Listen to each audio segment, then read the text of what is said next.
Welcome to today's episode of the Insurance, Life, and Everything in Between podcast. My name is Adam Burson. And I'm Chris Smith. If you've yet to do so, hit that subscribe button so you never miss another episode. And if you love this podcast, don't forget to share it with a friend or colleague. We greatly appreciate your help and support. Today we're talking consistency, but we're talking about consistency in a way that is a little bit different than you probably heard before. Yeah, just keeping it simple. You know, when you're in the house, it kind of goes into our topic today of consistency. I mean, I think the more you do something, you just become more and more comfortable with it, where it just becomes, I don't know, it's kind of hard to explain. Like sometimes when I'm in the house, my mouth is moving, I'm doing the talking, and like I'm thinking about like baseball practice. You know what I mean? Like it's just so repetitive. It's like so ingrained in my head that I can sit there and present and like, yeah, half the time not even paying attention to what I'm saying because it's just like on auto. It's like on autopilot, like on repeat. Tony Robbins calls that being in state, I believe. And that's actually like the semi-spiritual sense of being so good at something, you can do something without having to think about that something that you're doing. If you guys have heard that before, look it up. I know exactly what Tony Robbins calls that. I think I have it correct. Somebody check me on that in the on the phone or on social media. Adam, and in this business, I think people get so wrapped up in everything around them. When things start to go wrong, I think to me, that's a chance to figure out how to do better. It just as a parent, as a person on this planet, as a business owner, I still believe that when things aren't going exactly the way they're supposed to, that gives us a chance to figure out how to make improvements. You kind of see where I'm going with that thought? Yeah, it's funny. I was actually taking some notes while you were talking, not even really about what you were talking about, but just kind of leading into talking about consistency. And the first thing I wrote down was questions that really you ask when an agent is struggling. Because a lot of it usually comes back to what are the things that they're not doing consistently. Did you order leads this week? Yes or no? If an agent is struggling, there's a good chance maybe that they didn't order leads this week. Or maybe they ordered leads this week, but maybe they hadn't ordered leads for the last 3 weeks prior. It's just, again, so much of this is just about being consistent and just kind of having that steady lead flow on a regular basis. So I think those are important questions. Just, how many people did you sit with this week? Why did you only sit with 2 people? What are you, when are you leaving your house? What time are you getting up in the morning? What time are you getting home at night? So much of this is just based off of activity and the things that we're doing on a regular basis. I mean, I know you've said it in the past too, Chris, consistent production.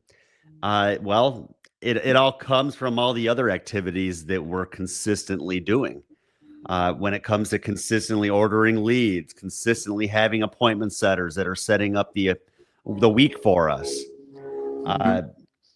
consistently being out in the field, consistently having those hours that we know that we plan on being out in the field. I'm really kind of cutting into a lot of the presentation that we'll be going through, but that's, like I said, that's really the key, I think, is just, you got to be consistent with all parts of your business. You can't be consistent on one thing, like, okay, I'm going to go out every day, but not have new people to see on a regular basis. It's not going to work. And even, another thing I was thinking about too, Chris, when it comes to building, for those of you out there that are building teams, or maybe you've tried to build a team and maybe you're struggling with it. Same thing. I've ran into this in my career a few times where, if you recruit a lot of people, that's great, but you can't just recruit 10 people and say, okay, I'm good. Like, just like ordering leads, you got to be consistent when it comes to recruiting. Because unfortunately, not everybody's going to stay. Not everybody's going to work out. More will probably fail than will succeed. That's just how it is. I wish I could say it was the other way around, but not everybody makes it in this business. And again, I think a lot of it has to do with those that aren't doing the things that we're talking about. They're not doing these consistent activities. But in the end, some people would prefer to play the blame game and it's everybody else's fault but theirs when they didn't really do the things that they knew that they needed to be doing to be successful. All right, well, here we go. The consistency blueprint is what I titled our training for today. The power of consistency. We're going to be talking about consistent efforts in lead generation, consistency in maintaining a steady schedule, consistency in communication, follow-ups, and servicing our clients. I mean, these are all things that are important when it comes to having that, consistent production, consistent success. So the benefits of consistent lead generation, well, it ensures a continuous flow of potential clients. And again, I mean, it's crazy because we order leads every single week. I have leads that I order every single week. I wish I could say I got a hold of every single one of those leads the first week. I don't get a hold of every single lead the second week or third week or fourth week. I mean, there's leads that I ordered a year ago that I still haven't gotten a hold of, but that's just part of it. You're not going to get a hold of every single person, every single lead. I think that's another concern maybe with the way some agents do their business. I've seen where some agents, they're not, again, when they're not consistent with ordering those leads, they place one lead order, they get 20 leads, and they don't want to place another lead order until they have a yes or no on every single one of those leads. And that's just not going to happen. There's just people that you're never going to get a hold of. I could try calling, I could try texting, I could try door knocking. I've done all of them. I have the appointment setters where they're calling my leads. I mean, boy, if I showed you the spreadsheet, I mean, it's crazy how often the appointment setters are calling the leads. They could do their part and call and text and text and text. I could door knock 30 times each lead. There's just some people we're never going to get a hold of, and you can't slow down on placing new lead orders because you are still trying to disposition every single one of your leads.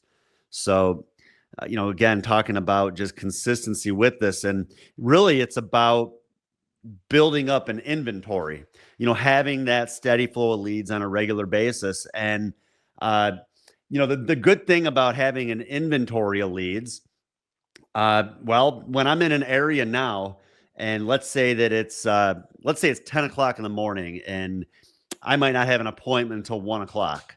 I might not have any new leads in that area, but I could go back into my iPad. I could search that zip code and I'm going to find a ton of leads from throughout the last 12 months that I can go back that I still haven't made contact with, that I can door knock.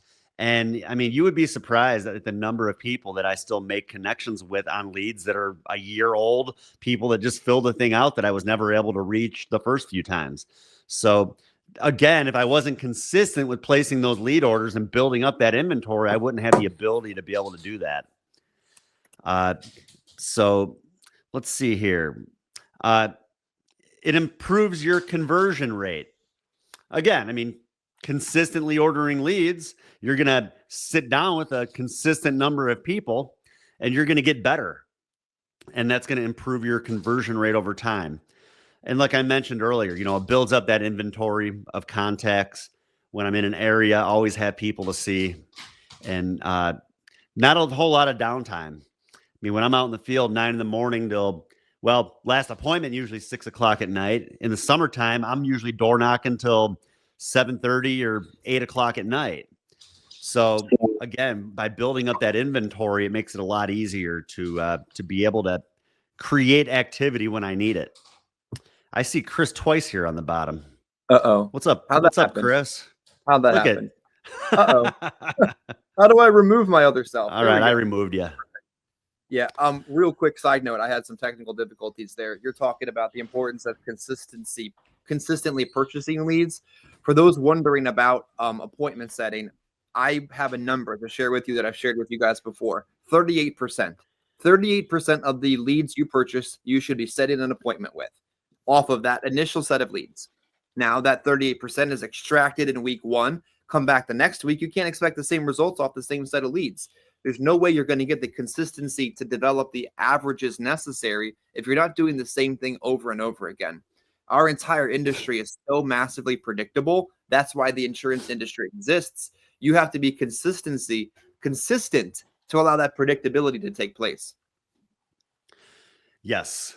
And, I just even think about other businesses, Chris. I mean, really any business out there, they're doing different things that are consistent with their business to keep their business running.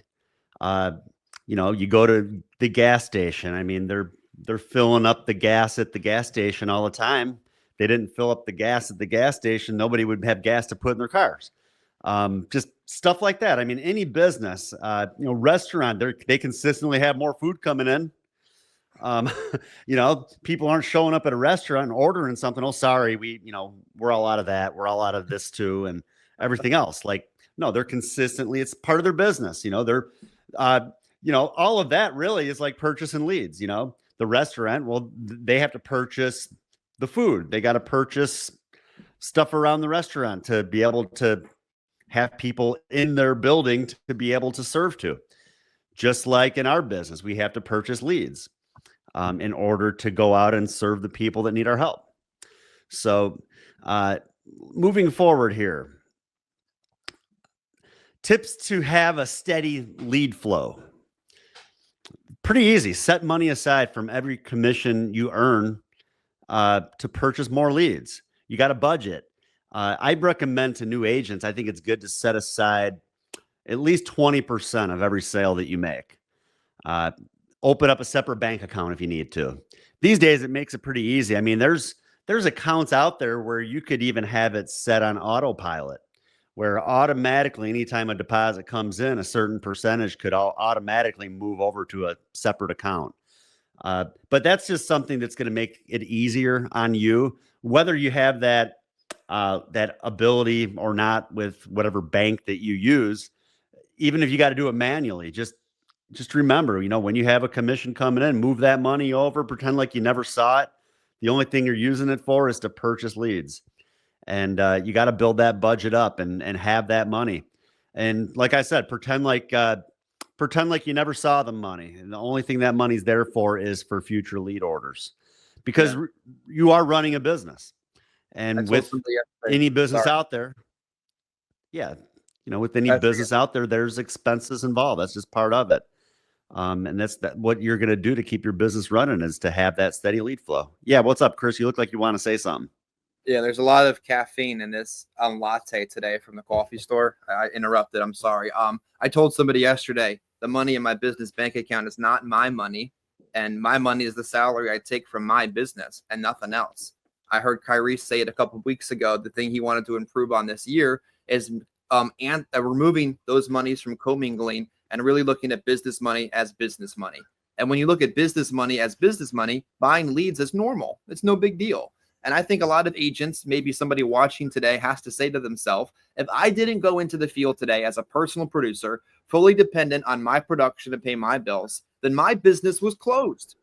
I think people are afraid to admit what that really means. If you don't go out in the field on a Monday, your business was not open. How else are they supposed to buy things from you if your store isn't open? And I mean, look, people all the time make these decisions to micro quit their business instead of actually just open it up and see what would happen. So consistency is having a consistent schedule as well, like I'm sure you're going to dive into. Yeah. And, the one thing I've always talked about, Chris, is betting on yourself. I've had situations in the past where maybe I had a bill that I needed to pay. Maybe I had, something important that I needed to pay for, but I also needed to purchase leads. And so, you got to say, okay, well, let's see. Should I pay this bill right now that I know is due? Or should I bet on myself and purchase the leads and know that next week I'm going to go out and be able to make more money?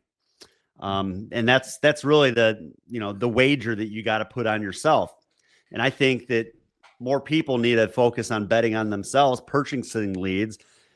You pay the bill. Like if you have money, if you only have enough money to do one thing and you pay that bill, well, then how are you going to be able to go out and work next week? Your week next week is going to be even harder. So purchase the leads, bet on yourself, go out there and make more sales, and then you can pay whatever bills you need to pay. And again, same thing, set money aside for future lead orders. So, and I know sometimes it can be difficult to do that, but like I said, you gotta bet on yourself and know that you will make sales. Like, how often are you going to order 20 leads or more and not make one sale or two sales? And if you're placing a lead order, I mean, one sale really should cover your lead order. So anything else is profit. So that's why it's really not a huge wager betting on yourself. You know, you're going to come out ahead more than likely. I mean, I could probably count on one hand in 22 years the number of times I didn't come on ahead when I place a lead order. And I mean, not even usually you're going to make a lot more than what you put into it. It might be next week. It might be the week after. It might be some small seed you planted this week that sprouts itself into something bigger the next week. And that's just because you're showing up every single week. I mean, we had a guy quit in under 3 weeks this month. He didn't even have the chance to be successful. The money he was going to spend on leads, and you've heard the story, Adam, but I think social media deserves to hear it. He signed up for our mini Facebook lead program, which consistently puts fresh leads in people's hands every day. Not leads older than your kids, not leads older than my kids, fresh leads of people that clicked an ad and said, I want life insurance, plain and simple. And he quit in the process of those leads coming in. So I said, the money's already been spent. Send the leads to me. Those leads came to me. I went out and wrote business. It's just that consistent belief that if I'm out there in front of somebody with a little bit of interest in what I have, I'm going to be able to turn that into an opportunity to help somebody. Yeah, I just don't know. Is there an easy way to make money, Chris? I mean, if there is, I haven't found it yet. I mean, some people just think that, I don't know, they think that they purchase leads and like everybody's just going to welcome into their home with open arms and like every single one of them is just ready to take out a policy. Like, no, I wish it was that easy. I mean, it's a grind. They are, but yeah. I mean, God, yesterday I did so much driving. I didn't write one app yesterday, Chris, and just driving all over the globe, you know, searching for business. It's part of it. You know, not every day is the best. I mean, I've had days like that. I've also had days where I write 6, 7, 8,000 in premium. So again, yeah, it's a weighing game. You can't like that. I mean, it's such a small sample size to give up on something. And people like that, I feel like they never give anything a chance, and they're going to continue to just blame everything, all of the surroundings around them for why they just can't get a break. Yeah. Adam, he said before I blocked him because I couldn't tolerate that level of negativity. He's like, you lied to me. You lied to me. And I'm thinking to myself, of all the things I failed at in life and in business, I've never lied to somebody about anything. And maybe he lied to himself about the fact that, as you're saying, making a lot of money is not easy. If you want easy, there are an abundance of salaried positions out there where you can feel fulfilled and have an easy living. This isn't easy to make a lot of money. No, it really isn't. Like I said, I mean, it's just, it's such a small sample size. What did he say? What did he say you were lying about? I don't know.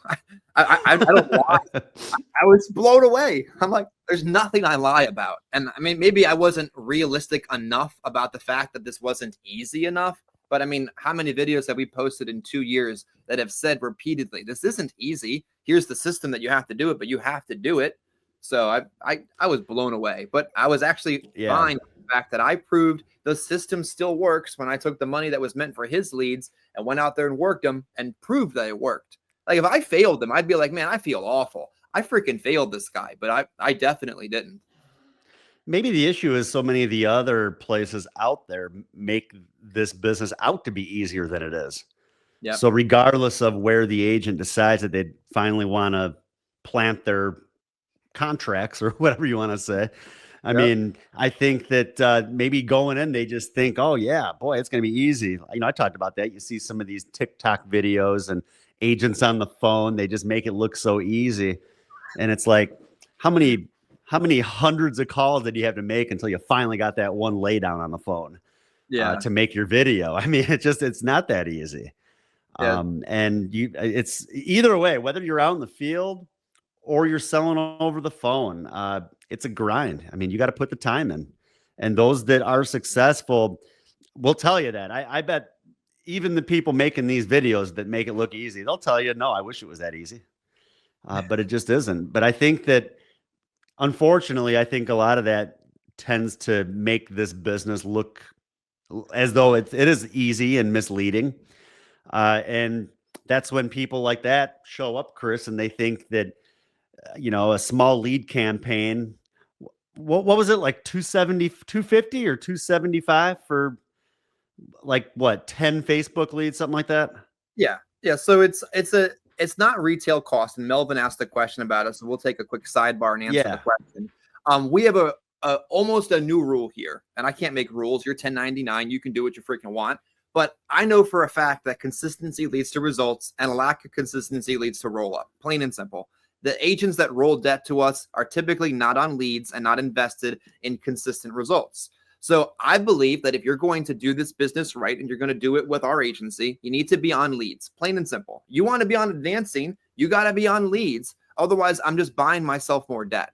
So we brought on this group of individuals, this gentleman included, and we offer them the mini Facebook program, which is not a retail price. It's at cost, which means, simply speaking, you're going to get more leads at a lower cost. The program, basically, you can pay as little as around $275 a week to as much as around $500 per week. Anything more than that, you should just be on a regular order or direct mail.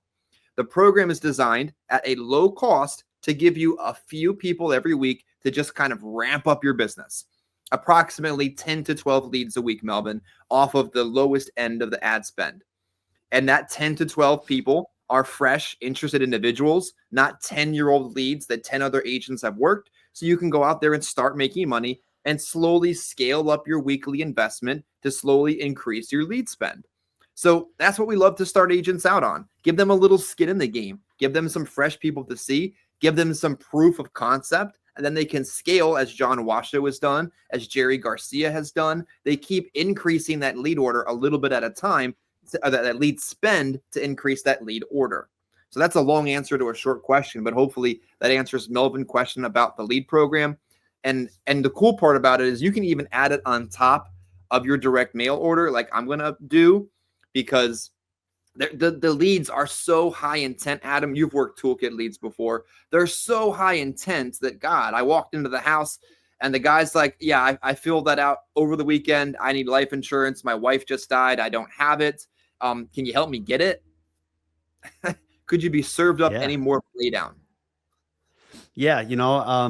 One thing that I have noticed, Chris, because I was working a lot of the toolkit leads, I was working a lot of those last year. Like I'd say like the beginning of the year, probably I would say maybe like the whole first quarter of last year.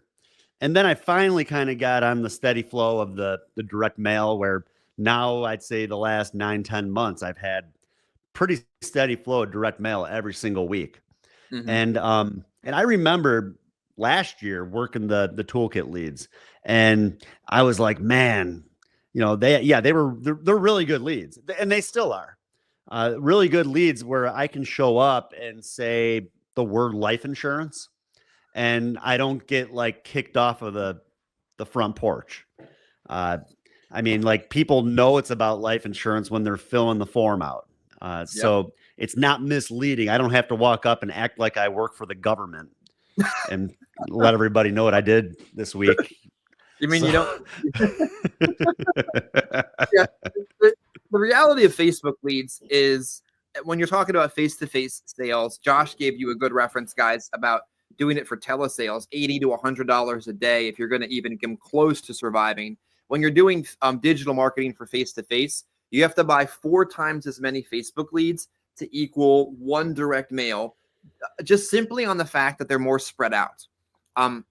If you buy 4 times as many, it corrects the issue and you're seeing just as many people. But you have to understand that with Facebook, they're going to be way more spread out than a direct mail, which is all confined in like one little zip code area.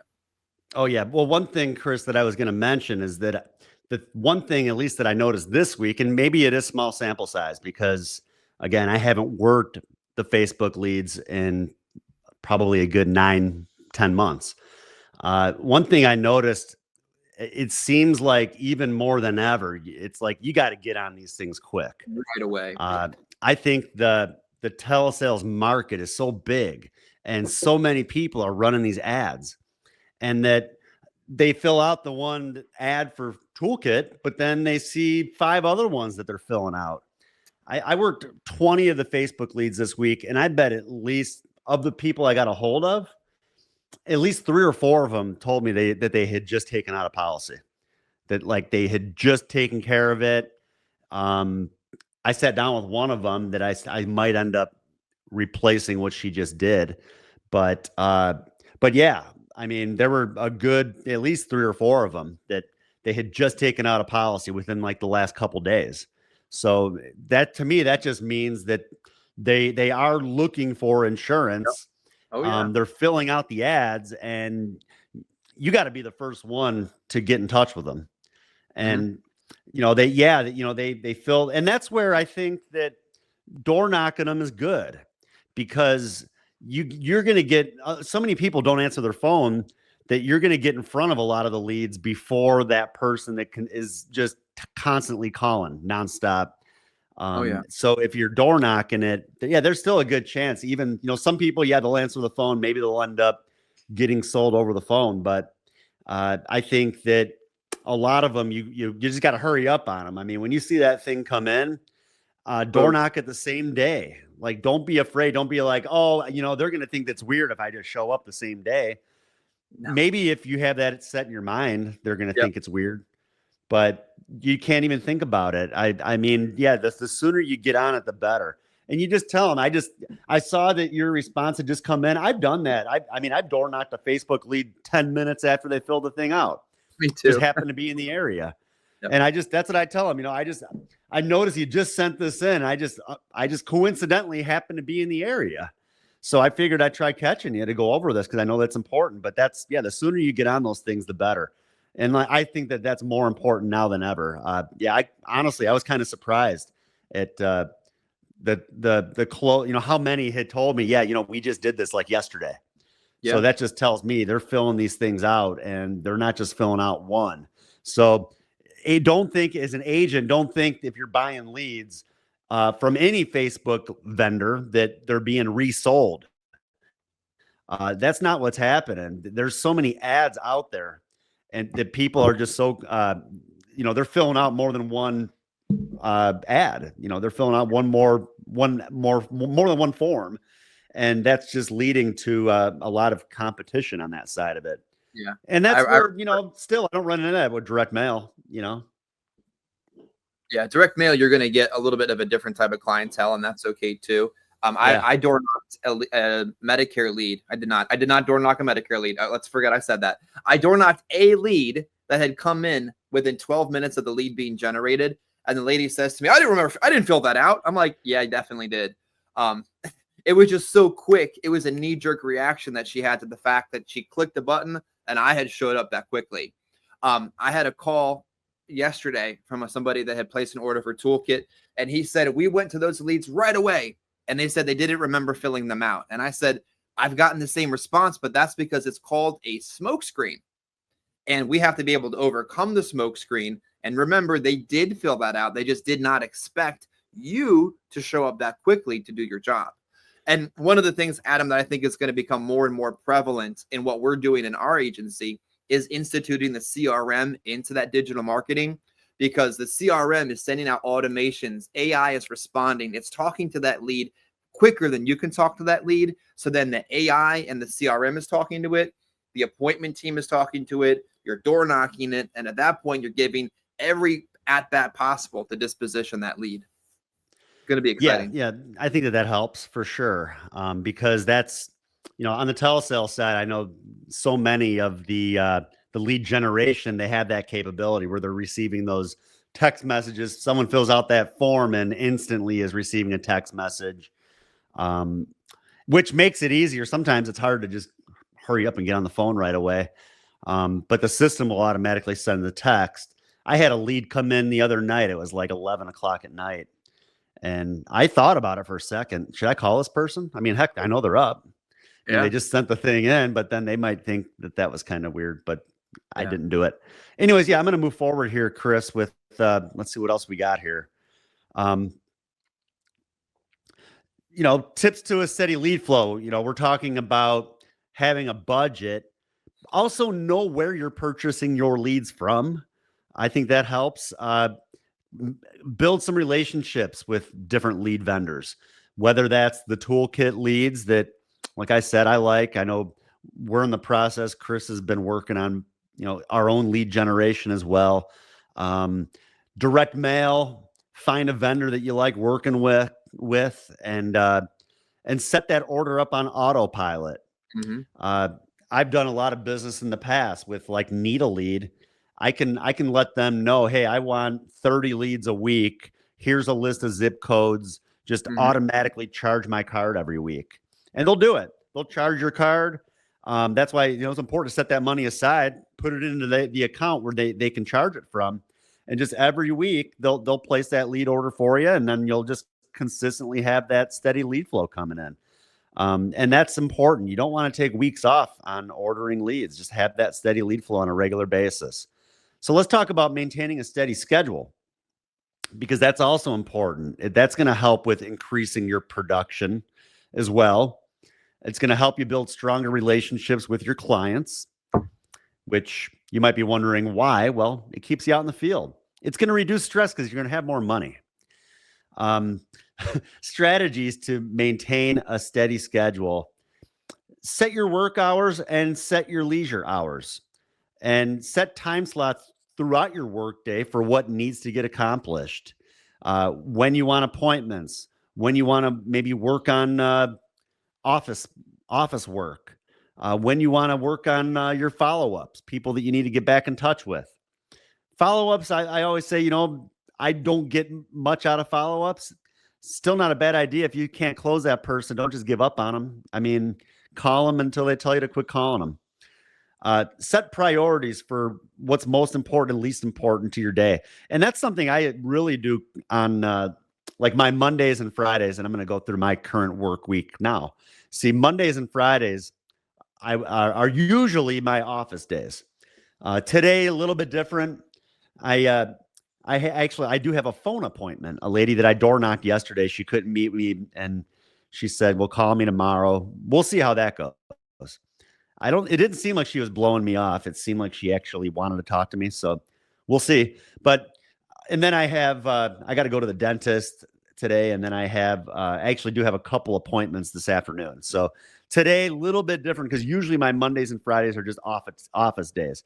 And when I'm in the office, I get on the calendar on my phone, and I set my hours of what I'm going to be doing, even when I'm in the office. So like, I'm not just piddling around all day when I'm in the office. To me, that's very unproductive when I don't have like a set schedule. So like today, heck, from 8 to 9 o'clock, we have the training. From 10 to 11, I'll have that blocked out for something such as replying to agents or emails or whatever. I always have something blocked for each time. From 10 to 1, maybe I'd be working on editing, podcast, stuff like that. So I always have it blocked out of like what I'm going to be doing from those hours. And that really helps me to be more productive, like I said, on the office days, rather than just sitting around and ad-libbing and just trying to figure out what I'm doing one step to the next. Even like I said, and I still haven't posted it, I will shortly, but I've been working on my website a little bit. Those sort of things. I set the hours of times that I'm going to be doing that while I'm in the office. And that definitely helps when it comes to being productive and feeling like I actually got things accomplished while I was in the office. And then my Tuesday, Wednesdays, and Thursdays, well, like I said, my goal is to have appointments set from 9 in the morning to 6 o'clock at night on the hour. So that's really my goal, is to have a heck of a lot of appointments set. Sometimes it works, sometimes it doesn't. The goal is to have them set, but if they're not, well, then I'm door knocking leads when there's no shows and when there's not appointments set. And I know that going in, like I plan on spending my entire day out in the field. and I'm going to do whatever I can to get in some houses. Last night, same thing. I mean, I kind of ran out of people to see, leads to see in the area that I was working. And I went back through. It was like 5 o'clock. It was still light out. I wasn't ready to go home yet. And I started looking up policyholders that I had in that area. I'm doing whatever I can to find that sale before I go home. I could have just went home, or I've always said this too, like 5 o'clock at night, I looked up the area where I was working. I looked up to see what time I would get home, and I wouldn't have gotten home until like 7:30, like 90 minutes. And it wasn't because I was 90 minutes away from home. It was because of all the traffic. So do I want to sit in traffic for that long and get home at 7 o'clock, or do I want to maybe door knock a few more leads? I door knocked a few more leads, didn't get anywhere with anybody, but I still had time to stop at the store on the way home, and I got home at 7 o'clock. So, and that's because, like I said, I stayed out and door knocked some more leads, hoping to get in some homes, or door knock some policyholders. Excuse me. At that time, like I said, I kind of ran out of people to see in that area. But yeah, that's just, like I said, when you're working the hours, put the time in, don't cut off early, try to find your next sale. And that's how you're going to be successful. If you make a sale at 2 o'clock in the afternoon, don't be like, okay, great. That's awesome. I made my sale for the day, and go home, because we don't know what tomorrow is going to bring. You just got to keep going. So my current lead generation, on average, I like to work 30 to 40 leads a week. Last week I took 40 direct mail leads, had a pretty good week.